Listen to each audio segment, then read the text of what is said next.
Alejo Campos de Crime Stoppers, bienvenido. Hoy vamos a hablar sobre la fundación y vamos a hablar sobre crimen organizado transnacional. Bienvenido a Costa Rica y bienvenido al podcast Seguridad Hoy.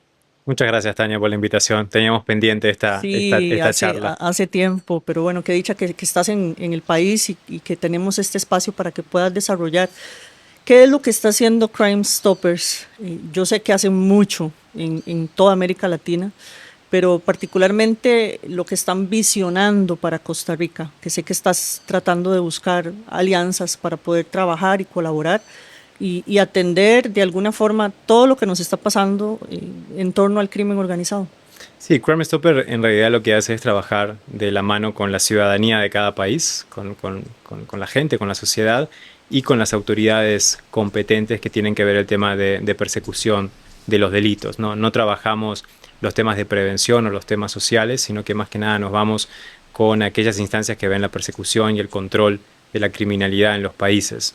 Entonces, desde nuestra oficina regional, que está en Panamá, aquí muy cerca, teníamos pendiente el acercarnos a Costa Rica y también empezar a colaborar y trabajar, sobre todo por, estamos, que es lo que vamos a hablar ahora, ¿no? En esta criminalidad transnacional que vivimos, no es suficiente tener un buen trabajo en un único país o apoyar mucho a un solo gobierno, porque al final el crimen es transnacional y se mueve en todos nuestros países con total libertad.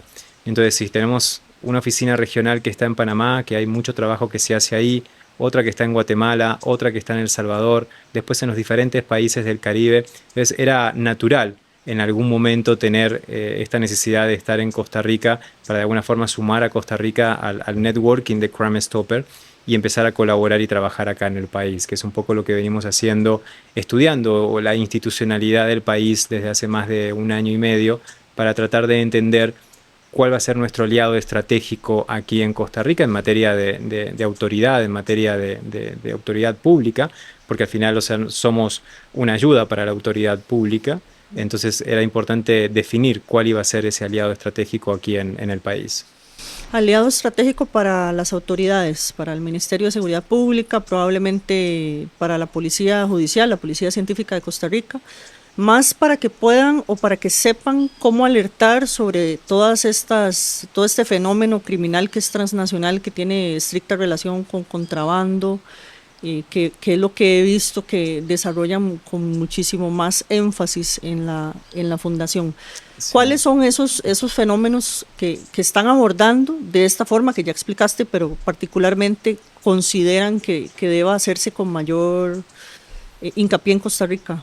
Sí, primero, más que nada, creo que es motivar y fortalecer la participación ciudadana en la construcción de la seguridad. La ciudadanía juega un rol fundamental y no juega un rol fundamental desde lo que ha pasado en otras experiencias en otros países, que es comprar armas, legales o ilegales. O sea, la solución no es que la ciudadanía se arme, ni tampoco es que la ciudadanía empiece a formar grupos de autodefensa vecinal o ciudadana que al final terminan siendo ilegales, que fue un caso muy grande y muy resonado en México años atrás. Aquí la participación ciudadana tiene que ver con la posibilidad de darle a este ciudadano canales efectivos, anónimos, totalmente confidenciales y seguros para que pueda compartir toda la información que tiene en materia de posibles hechos delictivos que suceden en su comunidad. Estadísticamente sabemos que hay un 70% de información que la gente nunca comparte con la autoridad. Eso quiere decir que el ciudadano, o sea, todos nosotros, solo compartimos un 30% de la información que sabemos. Sin embargo, le pedimos y le exigimos a las autoridades competentes de que nos resuelvan el 100% del problema criminal del país. Pero la autoridad sin información no puede trabajar, y quienes tenemos esa información somos nosotros como ciudadanos. Entonces, Crime Stopper se presenta ahí en los países como una plataforma segura que tiene la experiencia además de casi 50 años en todo el mundo de trabajar, para que el ciudadano en forma anónima y confidencial pueda compartir la información con la autoridad competente en el país y de esa forma la autoridad tenga mayor información y mayor posibilidad de contrarrestar los efectos del crimen organizado. Y cuando hablamos de crimen organizado, que a veces siempre digo parece como una especie de película de Netflix o de algo así, el ciudadano normal, por llamarlo de alguna forma, dice ¿a mí qué me afecta esta criminalidad global, organizada, transnacional, de qué tanto hablan? Y en realidad es muy fácil entenderlo. Este crimen organizado transnacional opera en nuestros países a través de las bandas locales. Llamémosles bandas, llamémosles pandillas, criminalidad doméstica, como le quieran llamar. Y esas son las bandas locales que están viviendo en nuestras comunidades y son las que empiezan a erosionar la seguridad, la confianza, el desarrollo, la economía de cada uno de los países. Y son estas bandas criminales las que viven puerta de por medio de nosotros, explotando a seres humanos a través de una explotación sexual, laboral, pornografía infantil. ¿Cuánta pornografía infantil a veces se hace en el apartamento de la par donde nosotros vivimos, que se ha hecho como un pequeño estudio para que donde entran y salen niños, y la gente ve que entran y salen niños, pero nadie se pregunta a nadie, nadie dice nada? Y en realidad lo que están generando ahí son contenidos pornográficos infantiles que luego se van a comercializar a través de plataformas digitales, y eso es una modalidad de trata de personas. Entonces, esos delitos hoy en día en nuestros países, y Costa Rica no escapa a esta realidad sin duda, conviven con nosotros todo el tiempo. Entonces hay que aprender a identificarlos para poder reportarlos y trabajar mano a mano con las autoridades del país para poder llevar un poco de seguridad y construir juntos esa seguridad. Ok, entonces para que la gente que nos va a ver y nos va a escuchar lo tenga claro, básicamente es sensibilizar desde la fundación para que sepan cuáles son todos esos mercados criminales a los que más en todo caso estamos expuestos hoy, de trata, contrabando. Bueno, podríamos hablar todo el día sobre todo lo que nos está pasando en el país, pero sensibilizar sobre esto y que la gente sepa que tiene un canal que es confidencial, que es seguro, y que la fundación va a estar trabajando con las autoridades recopilando esa información para que eso detone en investigaciones. Es correcto, Tania, y más que sensibilizar, yo te diría que es informar a la población, es educar a la población, porque este crimen organizado está tan profesionalizado que hay muchos delitos que a veces la gente no entiende que son delitos. A las propias autoridades a veces le cuesta identificar el delito como tal, en delitos complejos. Entonces no le podemos pedir al ciudadano, que no tiene por qué tener tanta formación en esto, la capacidad de identificar delitos que están sucediendo alrededor de uno. Pero como sociedad no tenemos otra opción hoy en día. No podemos mirar hacia otro lado o decir que esto no está sucediendo, porque sí está sucediendo. Entonces tenemos que aprender, tenemos que formarnos en este tema. ¿Para qué? Para actuar, sí, para actuar, pero el actuar es compartir información. Y ahí es cuando Crime Stopper va a empezar a colaborar con Costa Rica, poniendo a disposición la plataforma de denuncias para que el ciudadano pueda compartir esta información. Sobre todo en temas claves que vemos que están sucediendo aquí en el país, los temas de contrabando, como lo has mencionado, contrabando que tiene que ver con cigarrillos, tiene que ver con bebidas alcohólicas, y además todavía se suma la adulteración de las bebidas alcohólicas, que es un delito más complejo todavía, porque mata a las personas, ¿no? Mucha gente muere a causa de bebidas alcohólicas que consume, que están totalmente adulteradas con alcoholes que no son aptos para el consumo humano. En países cercanos han muerto más de 300 personas en un año a causa de este tipo de productos, y son productos que uno lo encuentra libremente en un mercado, en una tienda, en un almacén en la esquina. Entonces ese tipo de productos tenemos que aprender a identificarlos. Y además como ciudadanos entender que si estamos nosotros comprando ese producto, no es que estamos logrando un beneficio porque es más barato. Ese dinero automáticamente va a una estructura criminal local con redes transnacionales, porque ese dinero además financia estructuras más grandes como del narcotráfico, de la trata, del blanqueo, pero en lo local ese dinero va directamente a estas bandas locales, y estas bandas locales con ese cash flow que genera el contrabando empieza a comprar armas, municiones, paga a los sicarios, manda dinero adentro de las cárceles, paga pequeñas corrupciones, o sea, paga la operatividad diaria de este crimen, de esta violencia en la cual nosotros vivimos como sociedad. Entonces es importante identificar ese delito que está frente nuestro muchas veces. ¿Cuántas veces, yo siempre digo, cuántas veces tal vez hemos pasado frente a una posible víctima de trata de personas sin saberlo? ¿Cuántas veces hemos pasado por una gran bodega donde se están ahí acoplando cantidad de productos ilegales de contrabando, de bebidas alcohólicas, cigarrillos, medicinas, sin saberlo? ¿Cuántas veces estamos frente a un delito sin saberlo? Simplemente porque no queremos mirarlo, o a veces no tenemos el conocimiento para mirarlo, sí. O si sabemos preferimos mirar hacia otro lado para no comprometernos, para no ponernos en riesgo, no poner en riesgo a nuestra familia, porque obviamente hoy en día con la escalada de la violencia sabemos que si alguien va a hacer una denuncia pública de un hecho de estos, puede tener consecuencias. Tienen que poner consecuencias porque cada vez el crimen organizado y estas bandas tienen ojos y oídos en cantidad de lugares. Entonces automáticamente se pueden enterar que este vecino hizo la denuncia y pueden ir a visitarlo a la casa. Claro, bueno, y eso que decís es muy relevante porque casualmente hace unos días en Costa Rica tuvimos un incidente bastante llamativo, que fue el de un vecino alertando a las autoridades por lo que parecía ser un secuestro. No sé si te enteraste No. con las noticias, porque eso le dio vuelta por lo menos a varios países de América Latina, porque cuando la policía llegó por esa alerta de ese vecino que vio lo que vio, que en teoría sí era que se estaban llevando personas secuestradas, cuando llegan a atender ese evento, se topan con una tonelada de droga entre cocaína y marihuana en esa casa, y era un barrio absolutamente residencial, pues no un búnker, ni mucho menos, y es que las organizaciones obviamente están aprovechando y utilizando porque saben que pueden distraer a las autoridades. Pero eso que decís es muy importante porque no solo tiene que ver con el temor normal de la gente para denunciar hacia las organizaciones criminales, sino que ha ido en incremento la desconfianza, y esto es muy lamentable, pero es parte de la desconfianza de la gente con las autoridades. Entonces es eso de yo no voy a llamar o no voy a reportar de una forma confidencial, porque de por sí es lo que dice el costarricense. En todo caso no va a pasar nada, o no van a llegar, o no van a venir, y lo que yo estoy haciendo es exponiéndome.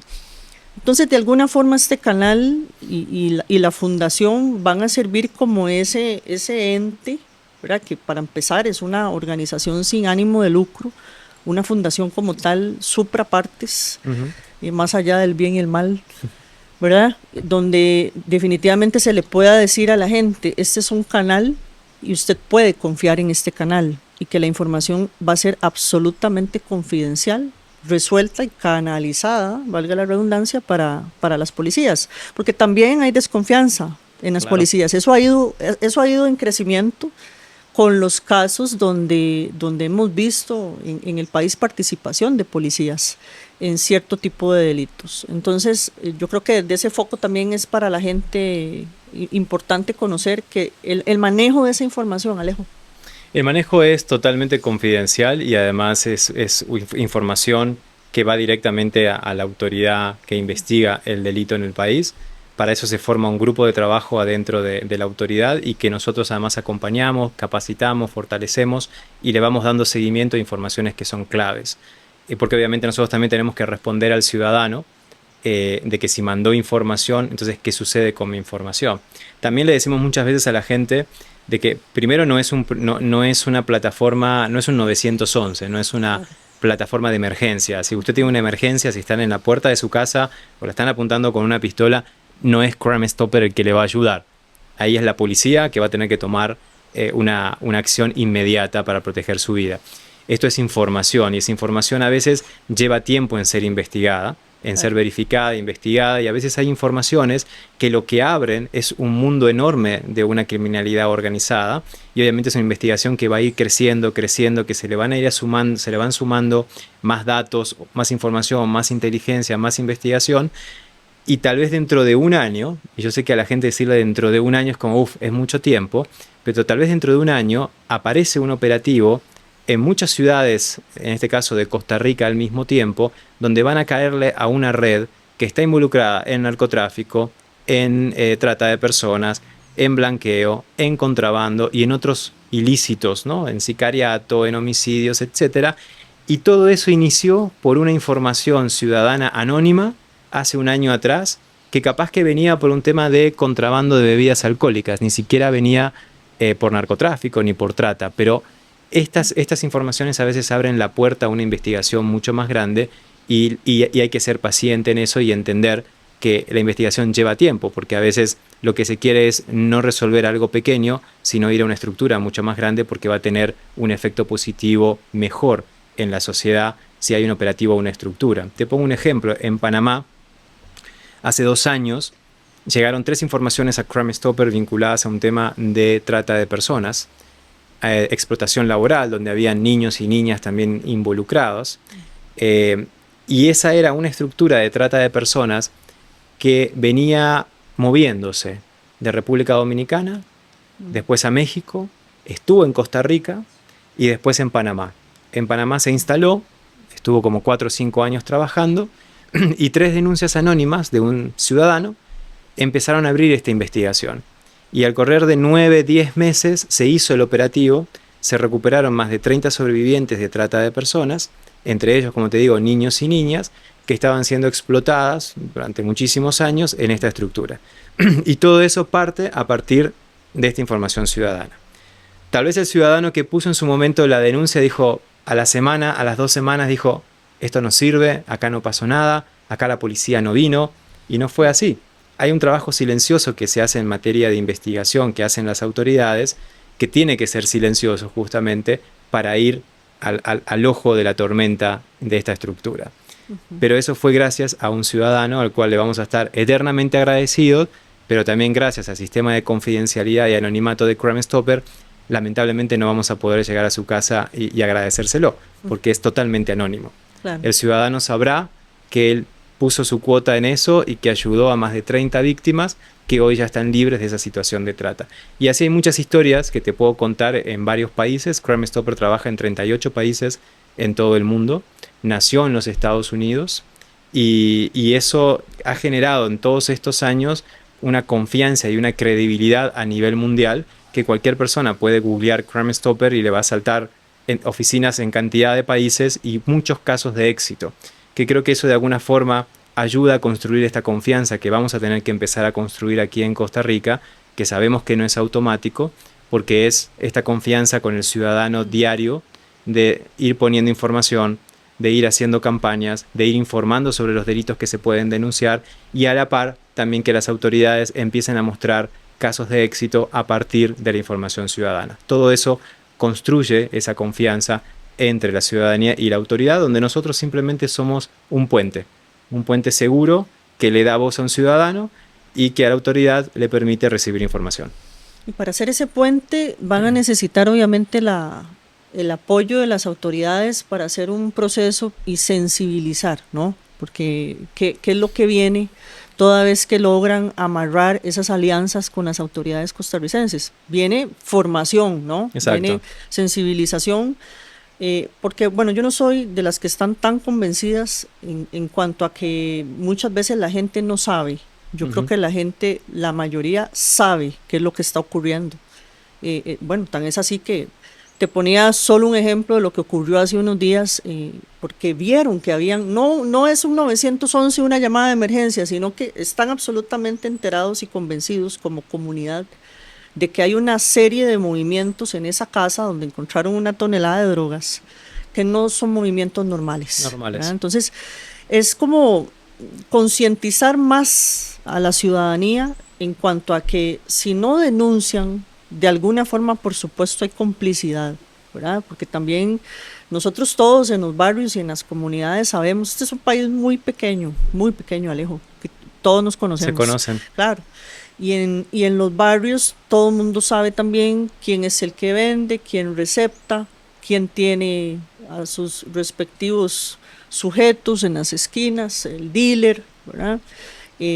Quiénes están, incluso las comunidades saben quién es un sicario, así, tal cual. Y uno puede entender que por supuesto teman, porque además se va expandiendo la gobernanza criminal, ya tenés un montón de sitios en este país donde se cobran peajes a las personas, donde ya hay toques de queda también, que eso es dramático, recibir mensajes, las personas están recibiendo mensajes en ciertos lugares de San José, a tal hora en este lugar no pueden pasar, a la abuelita de San José, no pueden pasar porque van a disparar, y al que esté, ellos lo ponen así, el que esté se va, ¿verdad? Entonces, gobernanza criminal total que estamos viendo en muchos sitios del país, en muchos distritos con un bajísimo desarrollo humano. Pero entonces es eso, hay que hacer un gran trabajo para convencer a la gente de que tiene información muy valiosa y de que todo ese derramamiento de sangre que hay en el país hoy, de alguna forma, ¿verdad?, podríamos evitarlo al menos un poco, porque claro, está operando acá como nunca antes el crimen organizado transnacional, pero también hay mucha violencia interpersonal.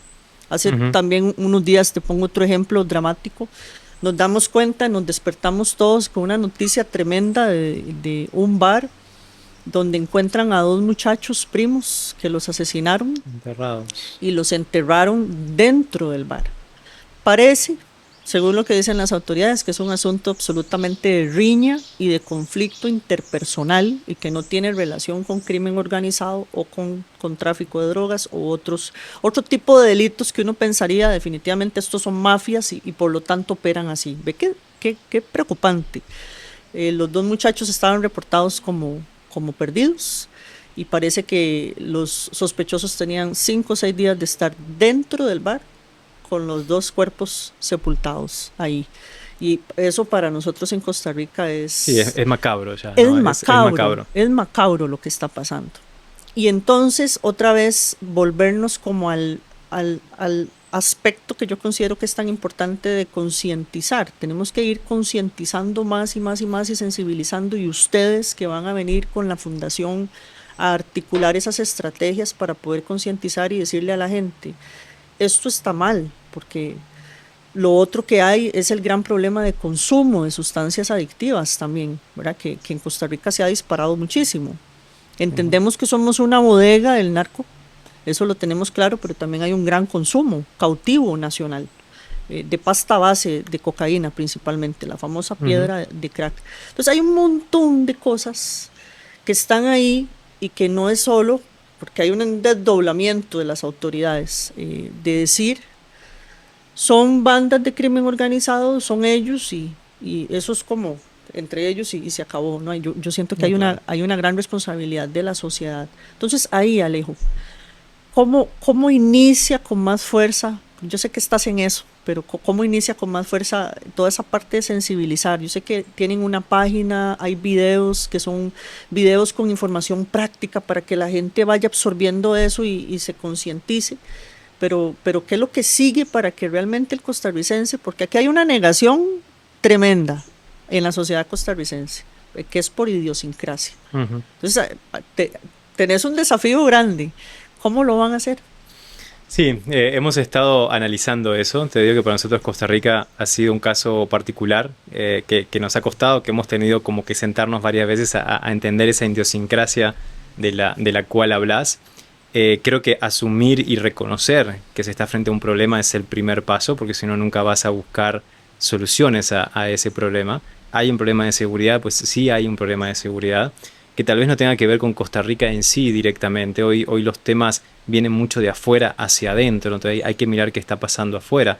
Hay toda una nueva geopolítica criminal que está sucediendo en el mundo y en la región, y obviamente Costa Rica no escapa de eso, como tampoco lo escapa Panamá, Guatemala, Honduras, Nicaragua, todos los países de América del Sur. No es porque sea Costa Rica, claro. No tiene que ver con eso, tiene que ver con que hay una nueva geopolítica, hay un nuevo orden criminal en lo global, y obviamente esta criminalidad organizada que tiene a los mejores profesionales trabajando con ellos, porque esa es otra cosa, tenemos que olvidarnos del criminal mal vestido o tatuado o con un aspecto, digamos, que uno diría, es criminal.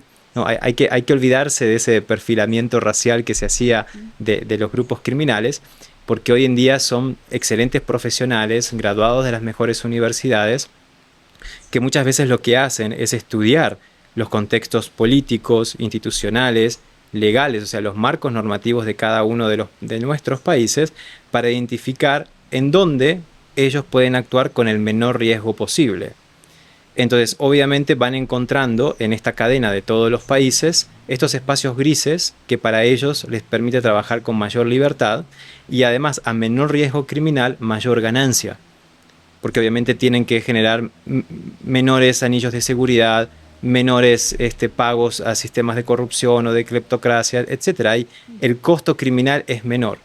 Entonces, obviamente Costa Rica está en el medio de ese proceso y el crimen organizado ha visto una oportunidad de actuar acá por toda una coyuntura que se da, que no es de ahora.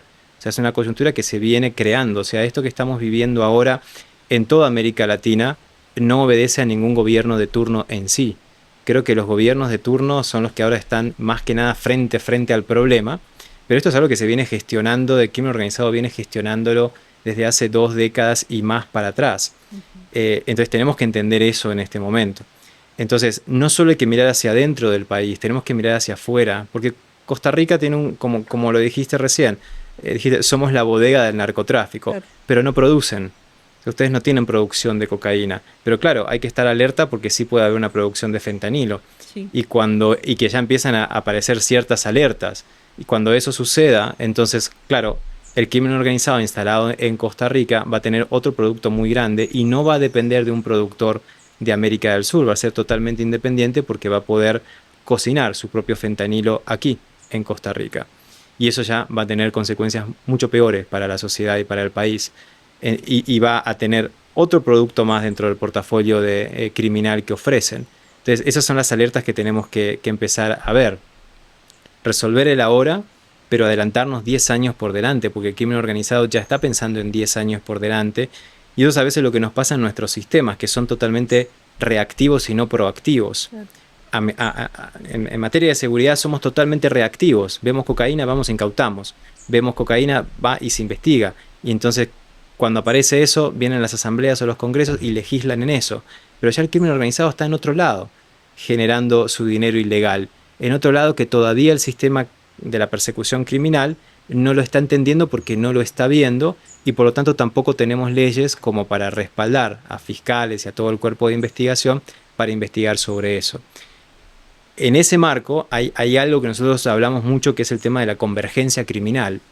O sea, hoy en día hablar de crimen organizado sí está bien, pero ya está quedando en el pasado. Así es. O sea, ellos se han reorganizado como crimen organizado y cada uno, como en una mesa así redonda, ha puesto sobre la mesa lo que tiene como asset criminal, ¿no? Como recurso y como activo criminal, y se han puesto a trabajar todos juntos, porque entendieron que usan las mismas rutas, van a los mismos mercados, usan los mismos puertos, todo el mismo sistema logístico internacional del comercio internacional para mover productos, usan los mismos sistemas financieros para mover y para blanquear dinero. Sus productos vienen de los mismos países, que generalmente son países vulnerables o con economías limitadas o en desarrollo, hacia los países más desarrollados. ¿Por qué? Simplemente porque tienen más dinero para pagar un kilo de cocaína o para pagar una mujer que está siendo explotada sexualmente. Entonces, entendieron toda esa dinámica y se pusieron a trabajar juntos en algo que llamamos convergencia criminal. Y que además se complica todo esto cuando, por un lado, nosotros como ciudadanos seguimos pensando, y sobre todo en nuestra generación, que el peligro está en la calle. Las autoridades también siguen investigando en la calle. Y hoy en día el crimen organizado está en el espacio digital. Ahí es la digitalización del crimen organizado y de la convergencia criminal. Tenemos que atenderla rápidamente, porque ahí es donde está sucediendo todo. Ya no necesitamos blanquear dinero en un banco, nos vamos a un sistema fintech. Usamos criptomonedas, cualquier tipo de criptomonedas o criptoactivos, donde muchas legislaciones ni siquiera reconocen la existencia de un criptoactivo, no hay forma de investigarlo y mucho menos de incautarlo. Tienen que hacerlo a través de una cooperación jurídica internacional que lo haga otro país, cuando la cooperación jurídica internacional también depende de las voluntades políticas. Entonces, todo esto se viene a complicar mucho más ahora con este espacio, y creemos que estamos seguros porque no estamos tanto en la calle, nos hemos encerrado, porque obviamente hay cierta violencia en la calle, pero hoy en día hay mucho más riesgo en el entorno digital, en donde muchos adolescentes que pensamos que porque están en su dormitorio a partir de las 4 de la tarde hasta el otro día, decimos, mi hijo está tranquilo, está seguro ahí. No, porque su hijo está conectado. Claro. Conectado a todo un mundo digital en donde el crimen organizado está. Y capaz que lo están reclutando para una estructura de trata o para una estructura de narcomenudeo, o lo están extorsionando para algo, o le están haciendo un linchamiento digital. Puede pasar muchísimas cosas. El crimen organizado está en el espacio digital. Entonces, ¿qué estamos haciendo nosotros como sociedad en ese espacio digital? Hay que entenderlo primero, y es complejo entenderlo, sobre todo en determinadas generaciones que no son digitales. Pero ahí está el crimen organizado trabajando y necesitamos ir 3, 4 pasos por delante, porque cuando terminemos de entender esto, el crimen organizado ya no va a estar en el espacio digital, va a estar en lo que le sigue, que es el metaespacio. Esto que viene después del espacio digital, que es la realidad virtual, en donde ya vemos, incluso en materia de comercio ilícito, como hay marcas que están siendo un tema de propiedad intelectual, hay marcas que están siendo falsificadas en el metaespacio. La gente se pregunta, ¿pero cuál es el metaespacio? Bueno, es un espacio paralelo, por ser lo más sintético posible, un espacio paralelo en el cual yo me conecto a través de la tecnología y puedo vivir ahí adentro en ese espacio paralelo. Y hacia eso vamos. Y acá no importa la discusión de que si eso está mal o está bien, o que si es ético o no es ético, hacia eso va el mundo. Y el crimen organizado ya tiene perfiles en este metaespacio que están trabajando. Sí, qué complejo, porque bueno, este país sobra decir que no está preparado para eso. Incluso no estamos preparados porque además es muy laxo para enfrentar, y ayer lo hablábamos en un programa radial, estaba hablando del libro, pero hablábamos de convergencia criminal y de sistemas adaptativos complejos y de lo que está enfrentando este país en términos de la gente que estamos también llevando a la privación de libertad, porque ni siquiera el sistema penitenciario estaba listo para enfrentar ese tipo de criminalidad. Pues a las autoridades les ha costado muchísimo, se necesita capacitación, entrenamiento, recursos, y ahora en el mundo estamos un poquito complicados en términos de apoyos para poder favorecer estrategias que sean multilaterales, ¿verdad? Y que se pueda trabajar todo esto, porque hay que romper un paradigma, y uno de esos es el paradigma localista, eso de estarse viendo solo el ombligo, ¿verdad? Porque son fenómenos que son globales, que son regionales y que naturalmente iban a afectar a Costa Rica. Vos has mencionado más bien mucho el tema del contrabando, y con mucha preocupación. Yo te he escuchado y he visto todo lo que haces para sensibilizar de Crime Stoppers. Aquí se dice que de cada 10 cigarrillos, al menos 8 son contrabando. Y también creo que un día lo conversamos rápidamente, ¿verdad? Pero la gente no sabe que es contrabando. No, sí saben que es contrabando y consumen contrabando. Igual consumen alcohol, que es contrabando. Y igual receptan cosas que son robadas. O sea, es la sociedad, que yo digo, la sociedad costarricense cambió, mutó, como ha ido cambiando toda la sociedad, todas las sociedades en América Latina, y además porque el crimen organizado también se transformó y operan de formas distintas hoy por hoy. Pero ¿cómo enfrentamos todo esto que le está pasando? Porque es un tsunami de droga. Sí. Y es un tsunami también que viene acompañado de un montón de problemas. A veces sentimos que al Estado obviamente no le alcanza, no tiene la capacidad para poder enfrentar. Entonces, ¿cómo podemos nosotros señalar algunas soluciones para un país que está siendo tan golpeado por la violencia, pero principalmente por la criminalidad que es organizada, que es transnacional? Yo creo que el costarricense es necesario que piense qué país quiere de aquí en adelante, ¿no? Y que eso no está supeditado a un gobernante de turno. Obviamente hay altibajos en eso, pero como sociedad, ¿qué quieren? Porque al final, lo que acabas de decir, que un ciudadano, que alguien en Costa Rica compre un cigarrillo de contrabando, compre un licor adulterado, pues no depende del presidente de turno. No. No depende del ministro de turno ni de los diputados de turno, es una decisión personal. Claro, en todos estos años lo que ha sucedido es que se ha socavado mucho los valores de legalidad en la sociedad. Y hasta qué punto este crimen organizado, profesionalizado y profesional, no ha tenido que ver en eso, ¿no? Porque obviamente yo, si voy a poner productos ilegales, necesito crear un mercado para el producto ilegal. Y la base de la compra de un producto ilegal está en la decisión del consumidor. Y esa decisión, aunque sea informada, al final hay una decisión final que tiene que ver con valores. ¿Voy a comprar algo legal o voy a comprar algo ilegal? Y yo sé exactamente, tengo enfrente mío los dos productos. Y en muchos casos no es una elección por precio, no es como, voy a comprar esto porque es más barato, aunque sé que es de contrabando. No, hay una elección de comprar ese producto de contrabando sabiendo que es ilegal, aunque yo, consumidor, puedo comprar el legal, pero prefiero comprar el ilegal. Claro. Hay un tema de valores atrás que creo que durante muchos años atrás se vienen combatiendo, se vienen cambiando esos valores. Hay muchos principios de legalidad que tal vez nuestros abuelos no se lo pensaban así en aquel momento porque era otra sociedad, pensaba diferente, pensaba dentro de un marco de lo correcto o lo no correcto. y sin ser aquí, digamos, de blanco o negro, porque también los extremos no son buenos, pero en estas materias, ¿esto es correcto, es legal o no es legal? Nada más, sí, y para eso no se está la negocia, ley, claro. para eso está la ley. Uno no está para discutir si esa ley está bien o no en este momento. ¿Es legal o no es legal? Entonces creo que como sociedad tenemos que plantearnos qué países queremos, y creo que en Costa Rica pasa lo mismo. ¿Qué país queremos? ¿Qué país quiere el costarricense de aquí?